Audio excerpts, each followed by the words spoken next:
She had not seen Darren since he left to join the elite ranks of the Rasmirin, personal guards of the Damaskiri and her circle. His sun-kissed skin still held its golden glow, and his emerald eyes had the same mischievous twinkle. He looked larger and more imposing than she remembered, though.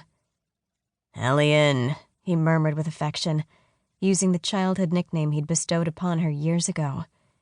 She squinted her eyes in mock annoyance. "Been playing in the dirt again?" he continued in his lazy drawl. She looked down at her dress and saw the smears of dirt in the soft blue fabric. With a helpless shrug, she responded, "What gave it away?" He reached out a long finger and gently brushed the smudge of dirt her hand must have left across her face. She laughed, slapping his hand away. "You've grown at least a foot since I saw you last." She rolled her eyes at the exaggeration. "I was not a wee babe when you left, Darren. It's only been a few years." "Things have a way of changing," he said softly, his voice warm and deep. "Will you tell me about everything? The palace, the chosen, the circle?" she asked with excitement. Helena had always been curious about Tigera's capital, Elysia, and its inhabitants.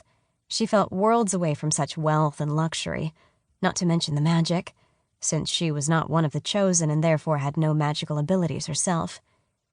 He nodded, the warm glow in his eyes fading softly. "Yes, there is much to tell. But first, how is your mother? Is she home?" Helena's smile dimmed and wavered slightly. She tried to look down to hide the pain that lanced through her at the mention of her mother. "Helena?" he questioned softly, tilting her chin up to meet his gaze. "Mother passed last winter," she whispered, her voice hoarse with emotion. "Oh, Helena," he murmured in sympathy, strong arms reaching to pull her to him. "Why didn't you write to me? I would have come." "I didn't want to interfere with such important work, and there was nothing you could have done besides." She held him tightly for a moment, accepting the comfort and strength he offered, before stepping back, in control of her emotions again. Darren studied her a moment longer. "So it's just you, then?" She nodded. "Me and the horses. Anderson comes a few times a week to help fix things around here, and in return, I provide him with whatever extra food I can spare." Darren smiled at the mention of his grandfather. "I'm glad he has had you to look after him." "Of course," she murmured in surprise. "He's family." He shook his head with a chuckle. "Well, are you going to invite me in or make me stand out here in this blasted heat all day?" "By all means," she said solemnly, gesturing that he should make his way into the cottage ahead of her. "After you, Damaskiri," he said softly, earnest green eyes studying her. She laughed at his game. "So I'm the daughter of spirit now?" She shook her head in amusement. "You're setting your aim a little high for me, aren't you, Darren? I can hardly be the Damaskiri, especially seeing as how I don't have an ounce of magic in me." The Damaskiri was the ruler of the chosen. In very rare cases, a Kiri, or mother of spirit, might come into power.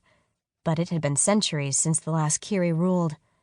Helena's understanding of the chosen was spotty at best, but even she knew that only a Damaskiri could call forth spirit magic, and only a Kiri could access all 5 branches of the mother's magic equally. He did not return her smile, nor did he make his way towards the door. "A Rasmiri soldier never leaves his charge unprotected."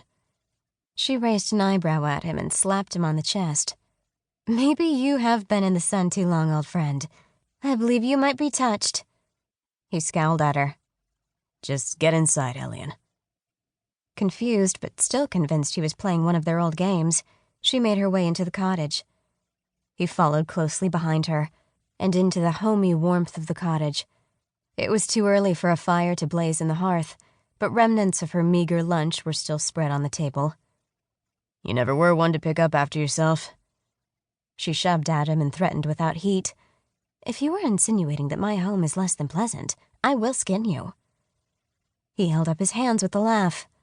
"Not at all, merely appreciating that some things may never change." She tossed one of her biscuits at him, aiming for his blonde head. He plucked it from the air and devoured it in 2 bites. Smacking his lips in satisfaction, he asked for another.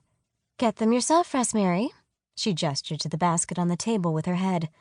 While he stuffed himself, she walked around the small room picking up discarded oddities and